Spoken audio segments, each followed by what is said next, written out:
Alors aujourd'hui, on a décidé, enfin je vous ai imposé la pensée On est positive. très contents. On est très contents de ce Mais soir. on peut changer en cours de trucs. Mais et j'attendais de voir si ça vous convenait ou pas. Je vais vous commander les livres. Je ne sais pas si vous l'avez ou pas. La pensée positive par Sarah Youssef. Sarah Youssef, c'est la belle-fille du Rav Ovadia Youssef, Zichrono Livracha, dont c'était la Iloula il y a 2 jours. 2 jours.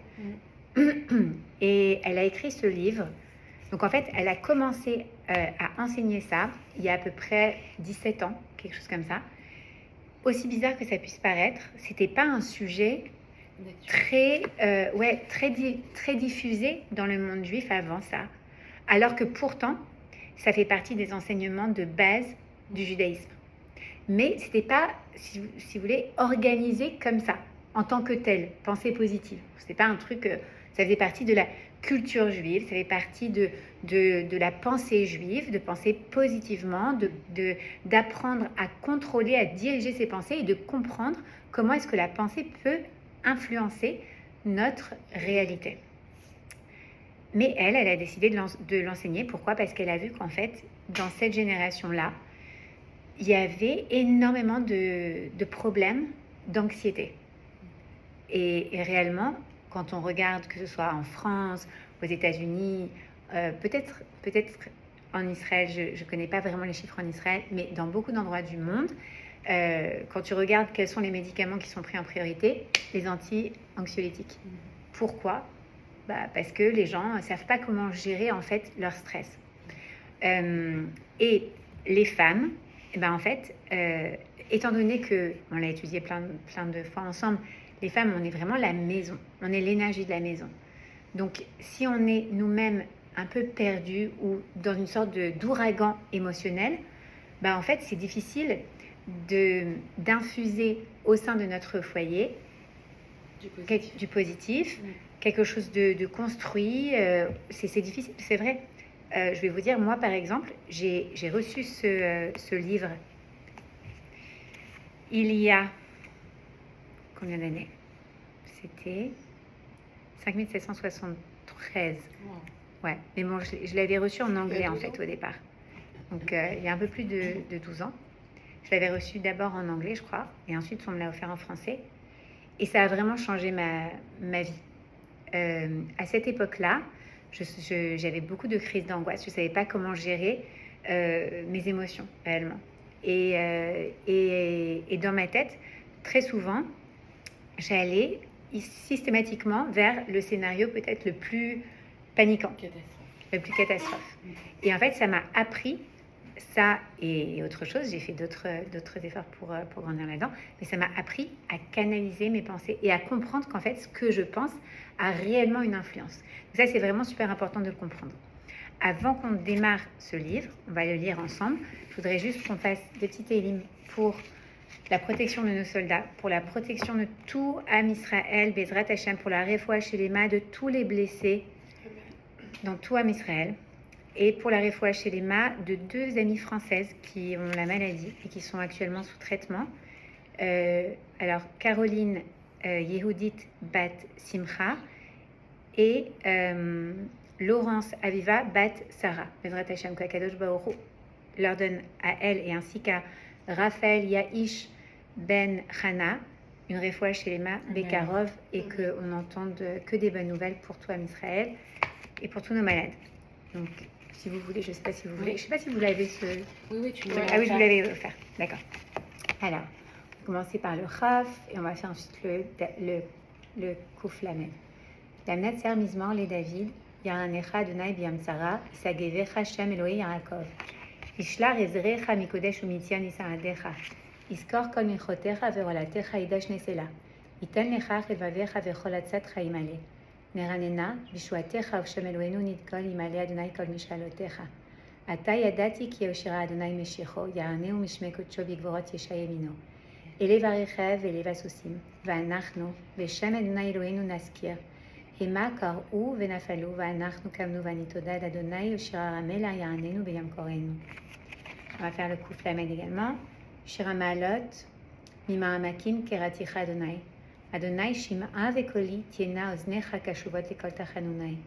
imavonot tishmaria Adonai miyamod.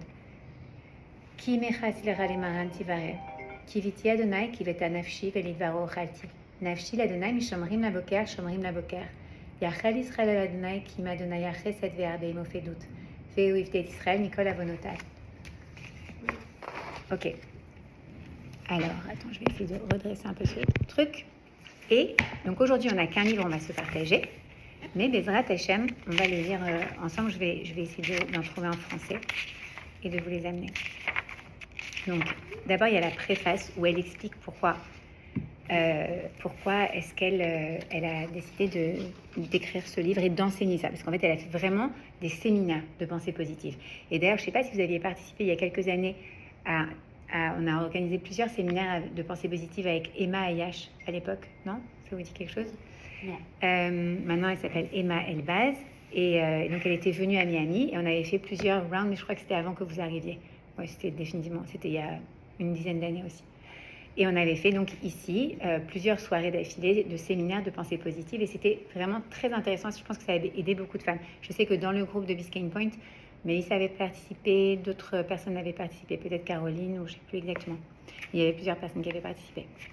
Ok, alors, on va commencer par lire et chaque fois en fait on va interchanger. Si vous êtes d'accord de lire en français, ça vous va? Bien sûr. Ouais, qui est-ce qui veut commencer? Si tu veux. On va d'abord parler du mazal pour comprendre en fait déjà un concept qu'on connaît parce qu'on en a parlé 100 milliards, on a dit 100 000 fois mazal tov, mais peut-être 1 million de fois mazal tov aux gens. Mais qu'est-ce que c'est que le mazal? Alors, qu'est-ce que le mazal? Le mot mazal en hébreu se traduit par destin, sort, destinée, et sa racine, nun zayin lamed, signifie écoulement du haut vers le bas, ce qui indique que notre destinée découle directement des mondes supérieurs sous forme d'une pluie abondante de bienfaits célestes et spirituels se déversant sur nous. À la naissance, la destinée de chacun de nous est fixée en fonction de la position des astres dans le ciel à ce moment précis. Et un flux céleste descend sur l'homme pour en façonner la personnalité et le caractère. Ok. Alors, qu'est-ce qu'on retient déjà de ce premier paragraphe? Qu'en fait, c'est quoi le mazal? Apparemment, le mazal, c'est quelque chose qui descend, d'accord? Ça vient de Nun Zayin Lamed, nazal, qui veut dire en fait un flux qui descend du haut vers le bas, d'accord? Comme une sorte de quelque chose qui coule, d'accord? Et on nous explique qu'en fait, les astres ont un certain pouvoir sur la personnalité et la destinée d'une personne. En français, on parle des astres, de l'astrologie. Ok, vous avez déjà entendu l'astrologie. En hébreu, ça s'appelle les mazalot. Ok, et on nous dit oui, il y a une influence. Il y a une influence. Par exemple, en ce moment, les gens qui sont nés en Cheshvan, c'est le mazal du akrav, du scorpion. D'accord? Ah, ça existe vraiment? Ça existe vraiment. Exactement. Donc, il y a 12 mazalot, dont dagim. Et d'ailleurs, vous comprenez pourquoi poisson en hébreu c'est dit au pluriel, parce que c'est le mois de Hadar. Et en fait, il y a Hadar 1 ou Hadar Aleph et Bet de temps en temps. Alors, du coup, ça s'appelle dagim, il y en a 2. Ok? Ces mazalot, ils ont une influence sur la personnalité. Et quand Akadosh Baruch Hu a créé le monde, donc on le voyait dans la paracha Bereshit il y a 2 semaines, en fait, il a donné un certain pouvoir aux astres. Et les astres influencent réellement le monde. Ok? Maintenant, on va voir. Est-ce que c'est une destinée ou pas? Parce que qu'est-ce que ça veut dire une destinée? Une destinée, c'est quelque chose qui est écrit que tu ne peux pas changer, non? C'est vrai. Alors, est-ce que c'est comme ça ou pas? Tu veux dire? Pour Israël. C'est ça qui est très intéressant. Deuxième paragraphe. La Guémara Shabbat 156 affirme que le peuple d'Israël n'est pas soumis à la prédestination, ce qui signifie qu'il est au-delà du destin. Bien que le sort d'un individu soit déterminé par la position des astres à sa naissance, un juif, quant à lui, peut, en accomplissant une mitzvah, transformer son statut spirituel et ainsi changer son mazal, en fonction de son nouveau positionnement spirituel. Ok, super. Et d'ailleurs, c'est intéressant parce qu'on le voit dans la paracha de cette semaine, que Abraham Avinu, il est né d'abord en tant que Abram. Vous savez, quand il est né, il ne s'appelait pas Abraham. Il lui manquait ce He qui lui a été donné par la suite par Akadosh Baruch Hu quand il a fait sa brite, quand il a fait son alliance avec Akadosh Baruch Hu. Et en fait, son mazal à la base, c'était d'être Abraham. Et Abraham, il avait une certaine destination dans les étoiles, d'accord? Et en réalité, parce qu'il a changé son destin, parce qu'il a agi dans sa vie, parce qu'il s'est élevé spirituellement, alors, et qu'il a cherché à se connecter à Kadosh Baruch Hu, alors, en fait, il a changé son statut spirituel. Et par rapport à ça, les astres n'avaient pas la même incidence sur lui, influence sur lui. Ok? On le voit quand, par exemple, je suis sûre que vous connaissez cet épisode-là. On dirait qu'on parle d'une série télévisée. Cet épisode-là où Akadosh Baruch Hu promet à Abraham, donc Abraham et Sarah se marient, mais pour le moment, ils n'ont pas d'enfants. Et ils attendent pendant très longtemps d'avoir des enfants. Et Akadosh Baruch Hu va voir Abraham et il lui dit, tu vois, tes enfants seront aussi nombreux que les étoiles dans le ciel. Pourquoi il lui dit ça? Il lui dit, tu vois, dans le ciel, toi tu sais, Abraham, toi tu sais lire les mazalot. C'est-à-dire, tu sais lire l'influence des étoiles. Tu sais reconnaître qu'en fonction de la manière dont les étoiles sont placées, les astres sont placés, telle personne aura telle destinée. Mais toi, tu es au-delà des étoiles. Tu es au-delà de la force des astres. D'ailleurs, on dit, et je pense qu'on va c'est dans la Gemara Shabbat 156, Amoud Aleph, où on dit Ein mazal les Israël. Il n'y a pas de mazal pour Israël. Ça veut dire que c'est pas que les astres n'ont aucune influence, c'est que oui, il y a une influence, d'accord? Ce qui veut dire que par exemple, je vous invite à étudier les cours du Rav David Twitou sur les mazalot, parce que c'est super intéressant. Prenez votre mazal, prenez le mazal de votre mari, de vos enfants et tout, et vous allez voir, c'est impressionnant. Les mazalot, ça veut dire quoi? Ça veut dire que oui, il y a une influence, il y a une prédestination, mais qu'une personne qui est dans la Torah et qui s'élève spirituellement, et en fait, tout comme Avraham, elle passe au-delà de sa destination astrologique, on va dire. Excuse-moi, Esther, donc les mazalot, c'est les mois de l'année? Non, les mazalot, alors justement, un mazal, c'est une configuration astrologique. D'accord, Donc, et donc oui, alors c'est relié au mois. c'est relié Mais au le mois. mois de naissance hébraïque. Exactement. Ok. Parce Toi, que t'es de moi, quel par mois? exemple, je suis juin, donc Ouais. je suis cancer. Et Sivan, c'est pas... Mais t'es en Sivan? Ouais, je suis née en Sivan et c'était pas le même. Ça correspondait pas au même. Ouais, toi, donc celui qui Tu regardes t'influence, ton c'est mois celui hébraïque. de ton mois hébraïque. Ouais. Ok. Alors moi, je sais pas. Je suis T'es née en quand? juillet, mais Tu sais que tu peux savoir, tu peux C'était connaître un la date de Hebkal. naissance hébraïque. Tu veux le ouais, faire? je sais. Ah, J'ai jamais regardé, mais je sais qu'on Ouais, peut- tu fais sur Hebkal. Ah, et tu attends, peux trouver. La pauvre, c'est Johanna. Ah, elle est coincée? Non, Je, toujours pas. je me suis garée sur la pelouse. Elle est devant, je pense. de quel côté? Tant que tu dépasses pas, c'est bon, je pense. Ouais. Il a dit, faut que les t'inquiète quatre pas, roues si soient- tu dépasses pas la pelouse, c'est bon. Viens, on est dedans. Tu veux le code de la porte? Non, il y a un petit, il y a un code, c'est... T'inquiète pas, c'est 251. Avant de te voir. Elle est là. À tout de suite. Ouais. Non, 251. Ok. Donc on voit vraiment, donc oui, les mazalot, c'est quoi? C'est une configuration astrologique. je pense. Ok. Comment ça va, Johanna? Ça va? Tu vas bien? Je laisse la chaise comme ça. Ouais, je l'avais laissé juste pour que ça facilite l'entrée. Alors regarde, on a choisi de commencer l'étude de la pensée positive en français. Génial. Et du coup, on est au premier chapitre et on est en train de parler de ce qu'est le mazal. Et on disait, donc, le mazal, c'est quelque chose qui vient du mot, donc ça vient du mot nasal, qui veut dire couler, comme ça. Bon, toi, tu parles très bien hébreu, tu dois connaître le shorash, peut-être nun, zayin, lamed.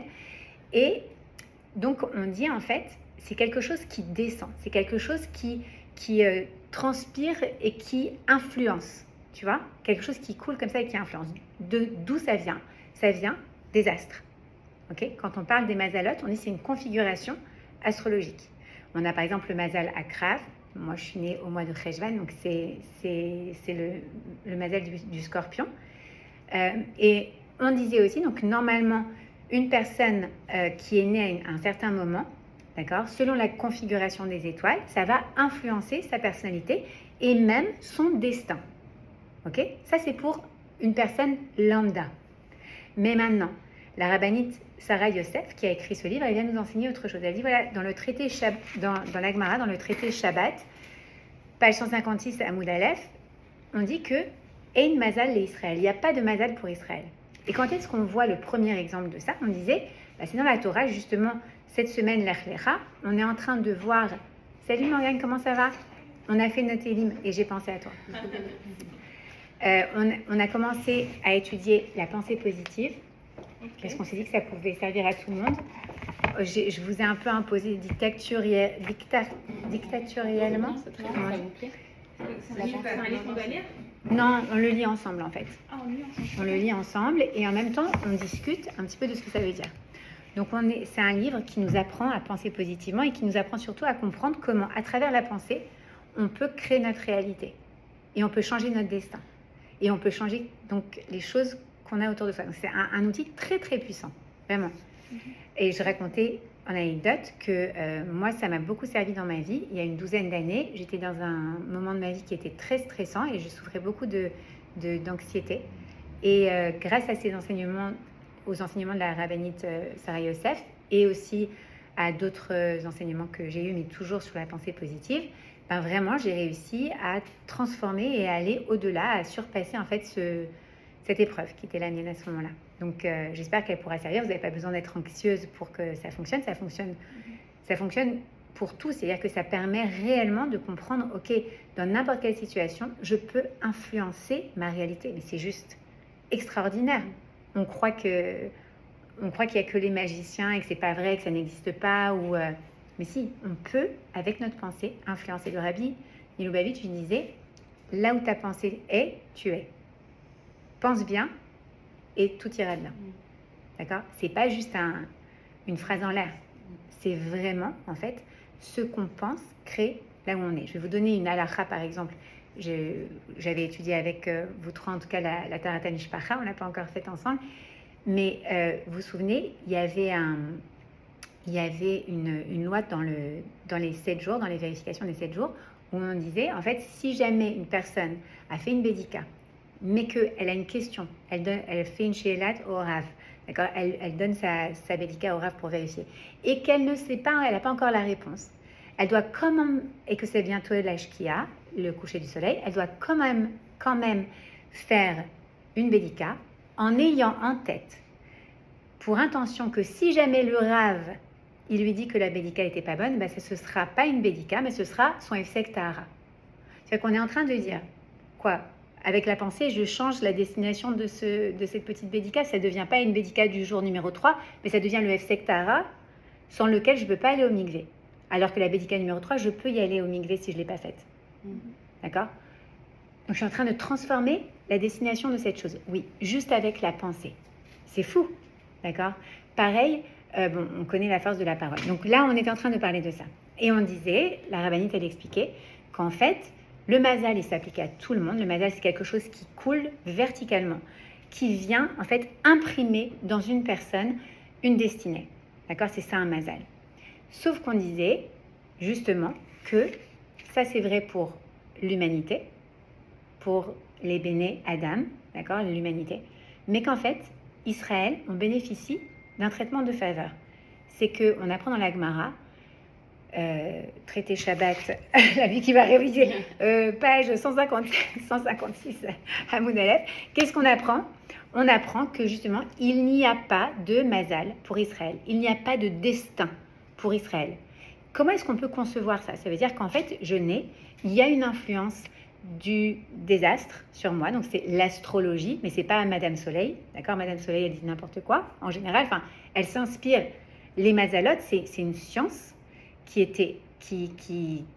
existe dans la Torah, d'accord? On en parle dans la Torah, on en parle même cette semaine dans l'Ech Lecha, justement la parashat Lech Lecha, où on parle d'Abraham Avinu, et je racontais donc qu'il est né Abraham, il n'est pas né Avraham, d'accord?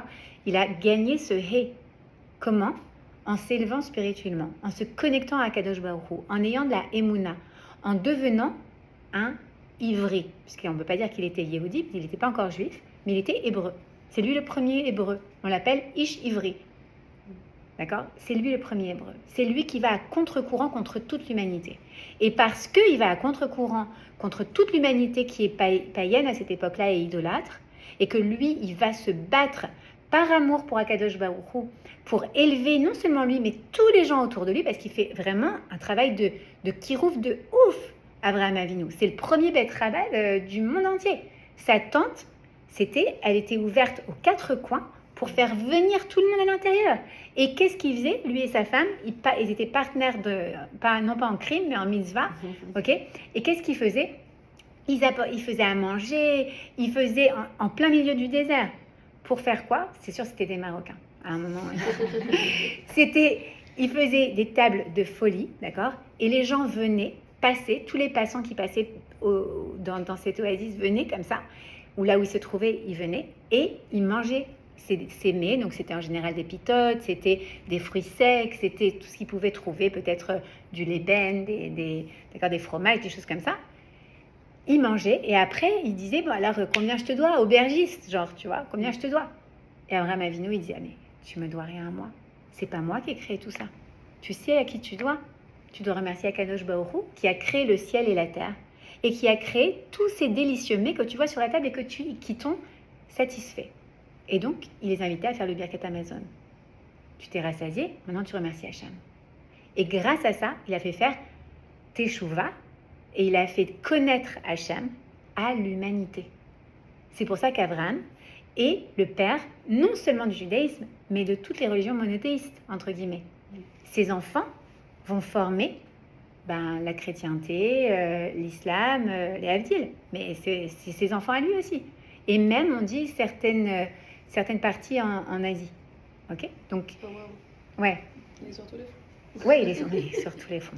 Donc, c'est quelqu'un qui a révélé Hachem dans ce monde. D'accord? Et par ça, en fait, il a élevé Am Israël au-dessus des étoiles. Au-dessus des étoiles, nanana. Vous connaissez pas cette chanson? Non. Oh là là, je suis trop vieille. Non, normalement, je connais mieux. Ah ouais? Je sais pas pourquoi. Bon, bref, j'ai des sorties de route comme ça qui... Oups, une petite rechute. Alors, donc voilà. Donc, au-dessus des étoiles. Il faut que je retrouve cette chanson. Ça me triturait l'esprit. Et donc, parce qu'il est au-dessus des étoiles, et on le voit, donc, on a dit dans les parachutes de Bereshit de cette semaine, la semaine prochaine, qu'en fait, Avraham Avinu, Hachem va lui-même lui dire, tu n'as pas d'enfant. Pour le moment, tu es marié avec ta femme, tu n'arrives pas à avoir des enfants, mais ne t'en fais pas. Regarde ce ciel. Tu vois toutes les étoiles, est-ce que tu peux les compter? Ben non. Eh bien, tes descendants, ils seront aussi nombreux que les étoiles dans le ciel. Ça veut dire quoi? C'est-à-dire que regarde les étoiles. Toi, tu connais, tu sais comment naviguer avec les étoiles, tu connais les mazalotes. Tu es au-dessus de ça. Ein mazal les Israël. On te dit, ah oui, écoutez, je vais vous raconter, j'ai une de mes très bonnes copines argentines. Je cite son nom parce qu'elle m'avait donné l'autorisation, Paola Leonov. Un jour, si vous la rencontrez, vous saurez que c'est elle. À 18 ans, on lui a annoncé qu'elle ne pourrait jamais avoir d'enfant. Grâce à Dieu, elle a 4 merveilleux enfants et elle a des petits-enfants, alors qu'elle a mon âge. Bon, je suis en âge d'être mamie, mais quand même. Et elle a des petits-enfants. Et quand est-ce que c'est arrivé? Elle a fait Teshuvah. Elle a décidé qu'en fait, elle n'écouterait pas les docteurs. Elle n'a pas fait de traitement, rien. Les docteurs lui avaient dit, c'est impossible. Vous ne pourrez jamais avoir d'enfant. Ein mazal les Israël. Elle s'est dit, si Akadosh Baruch Hu il veut, j'aurai des enfants. Ça a pris du temps, il y a eu des espaces entre chaque enfant. Mais bon, Hachem, il y a eu des enfants. Je me souviens pas la dernière fois qu'on a eu cours où il n'a pas plu. C'est fou, la dernière fois. Dehors, non? Ah oui, c'est vrai, la dernière fois on était dehors. T'as raison. Parce que je me souviens d'une autre fois avec les bottes de pluie, on était sous l'eau. Ah oui. Non, c'était Yael, elle m'avait prêté des sacs. Alors, ok. Donc il y a en effet la connexion à Kadosh Baruch Hu. Il y a l'élévation spirituelle. Là où tu es spirituellement, ça influence ta destinée. Et ce que tu penses aussi. Mais on va voir... ok, donc ça, on va passer directement à celui qui change d'endroit, change de destin. Qu'est-ce qu'il veut dire du coup? Tu veux lire, Johanna? Alors, on en est cette phrase de la Gemara pour Gérard. Celui qui change... Je vais vous trouver des livres. On ne va pas rester qu'avec un livre pour toutes. Alors, celui qui change d'endroit change de destin. Cette phrase de la Gemara peut être interprétée de deux façons. Premièrement, elle implique un changement de lieu. Le Rambam affirme que si une personne non pratiquante se mettait à respecter les mitzvot, cela lui faciliterait les choses de changer également son lieu de résidence. En effet, dans son nouvel environnement, où personne ne connaîtrait son passé, elle augmenterait ses chances de réussir dans sa nouvelle vie. Deuxièmement, la phrase fait allusion à un changement de niveau spirituel et le Rashba explique que cela comporte une signification beaucoup plus profonde qu'il n'y paraît. Lorsqu'Hachem changea les noms d'Abraham et de Sarah, il modifia simultanément leur degré de spiritualité. Ils n'eurent donc pas à changer de lieu d'habitation. Comme on le sait, le changement de leur nom suffit pour modifier leur destinée et leur permettre d'engendrer un fils. Le Rashba explique comment nous pouvons changer notre destinée par la parabole suivante. Un aveugle se trouve sur une piste de course de chevaux. Bien évidemment, il ne voit pas les chevaux galoper à toute allure, risquant de le renverser et de le piétiner. À l'extérieur de la piste, un homme observe la scène. Pour éviter l'accident, deux possibilités se présentent à lui. Soit il parvient à détourner les chevaux de leur trajectoire, soit il parvient à faire en sorte que l'aveugle s'en écarte. Tenter de diriger les chevaux à distance n'est pas la solution, car ils approchent de l'aveugle à toute vitesse et ne peuvent donc plus être détournés. Par contre, prévenir et guider l'aveugle en l'interpellant afin qu'il s'écarte pourra sans doute permettre de sauver sa vie. L'interprétation de cette parabole est évidente. Il est impossible d'arrêter le cours de notre destinée ou de le combattre. Notre sort est joué depuis les sphères supérieures, mais nous possédons le libre arbitre et pouvons nous élever spirituellement en décidant de modifier nos pensées, nos paroles et nos actes. Ok, alors attends, viens, on met une petite pause, parce qu'il y a beaucoup de choses à voir. D'abord, on a vu que donc, celui qui change de lieu, il change de mazal. D'accord? On connaît toute cette phrase. Qu'est-ce que ça veut dire? Donc, d'un point de vue, selon le premier, c'est quoi? C'est Rachid qui a dit le premier commentaire? Et après, c'est Rashba, je crois. C'est ça? Ouais. Le Rambam. Ah, le Rambam, d'accord. Alors, le Rambam, il écrit quoi? Il écrit, en gros, pourquoi? Pourquoi est-ce que quand tu changes de lieu, ça va te changer ton mazal? Parce que qui change de lieu? Celui qui a changé spirituellement, celui qui s'est élevé spirituellement et qui reste dans le même lieu, c'est hyper difficile d'être consistant dans son changement. Quelqu'un qui a grandi, par exemple, à Paris. Moi, je vais vous dire, prenons un exemple, par exemple. D'accord, j'ai grandi à Paris. Je n'étais pas du tout dans un milieu religieux, j'étais dans un milieu traditionnel. Et encore, on était peut-être les plus religieux de nos amis. D'accord? Les gens, ils ne savaient pas du tout ce que c'était que Pourim, ils n'avaient jamais entendu parler de Shavuot. Nous, on célébrait toutes les fêtes, on était comme hyper religieux, alors qu'en réalité, on n'était pas spécialement non plus très religieux. Mais, quand moi, j'ai fait le choix d'aller vers la Torah, d'accord, c'était très dur de le garder à Paris. Et j'étais même un peu redescendue sur certaines choses, notamment sur la tzniut. C'était très difficile pour moi, au bout de 4 ans, où j'avais fait des chouva, de garder la tzniut. Pourquoi? Parce que autour de moi, personne ne le gardait. C'était tout le temps, en plus à l'époque, c'était pas du tout à la mode. Et tout le monde me dit, aujourd'hui, tu vas dans des magasins, tu trouves des jupes longues, tu n'as pas besoin d'aller dans des magasins spécialisés, tu vas chez Zara, H&M, même chez Dior ou je sais pas trop quoi. Tout est au midi dress, d'accord? D'ailleurs, ça n'existait même pas le mot midi skirt à l'époque. Et donc, grâce à Dieu, j'ai eu l'opportunité de changer de lieu. Et en changeant de lieu, comme le décrit le Rambam, qu'est-ce qui se passe? En fait, tu n'as plus d'étiquette sur ta tête. C'est beaucoup plus facile d'aller là où tu souhaites aller. Et moi qui ai travaillé pendant 15 ans pour le French Rabbit, je peux vous dire, j'en ai vu plein des femmes arriver à Miami et me dire « J'arrive ici, maintenant j'aimerais bien garder ma maison cachère. Qu'est-ce que je peux faire ?» Parce qu'avant, je ne pouvais pas dire à ma belle-mère, je ne pouvais pas dire à ma mère « Attends, m'amène pas tes trucs, etc. » Tu peux pas ne pas amener les boulettes de Shabbat qui ont frit en même temps que le fromage ou je sais pas trop quoi. Alors que maintenant, oui, je peux. C'est possible puisqu'elles vont pas m'amener les boulettes de Shabbat. Donc, j'aimerais qu'est-ce que je peux faire. Mais combien on fait ça? Et combien sont venus ensuite à des cours pour changer spirituellement parce qu'elles avaient envie en fait de grandir, mais que dans le terreau où elles étaient, là où elles ont grandi, c'était pas si évident. Parce que il faut beaucoup plus de force pour s'élever que quand tu es mis dans un autre endroit. Donc, le Rambam, il explique, donc ceux qui changent de lieu, pas aujourd'hui où on déménage pour un oui, pour un non, mais à l'époque, c'est souvent des gens qui spirituellement avaient changé et donc qui allaient s'adapter. Welcome Erika, qui allaient s'adapter, du coup, we're gonna start in a few minutes, qui allaient du coup s'adapter à leur nouvelle spiritualité dans un lieu qui leur convenait. Et donc, par conséquent, puisqu'ils avaient changé spirituellement, alors ils changeaient également au niveau du mazal. Et le Rashba, lui, il dit, ben, c'est pas seulement ça. C'est qu'en fait, quand tu changes de lieu, tu changes pas réellement la destinée, mais tu la contournes. En gros, c'est ça l'histoire de ce cheval. Le cheval qui est dirigé par un aveugle, bah, il ne peut pas voir réellement ce qui se passe, quels sont les obstacles devant lui. Mais si toi, tu lui dis attention, va à droite, attention, va à gauche, bah, en fait, il évite. D'accord ? Donc en fait, spirituellement, quand on s'instruit, quand on grandit, quand on s'élève, eh ben, Akadosh Baruch Hu, il nous permet d'éviter les obstacles. Comme ça. Et du coup, ben, on change le destin. Le destin, il est là, mais il n'est plus pour nous. Ein Mazal le Israël. D'accord ?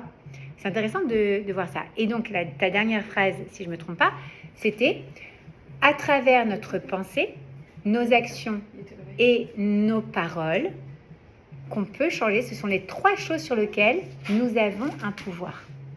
Nous avons le pouvoir, le contrôle de ce que je dis, ce que je pense et ce que je fais. Le reste, je n'ai pas de pouvoir. À travers ces 3 choses, je vais pouvoir changer ma destinée. C'est incroyable. Je vais pouvoir changer la réalité dans laquelle je suis.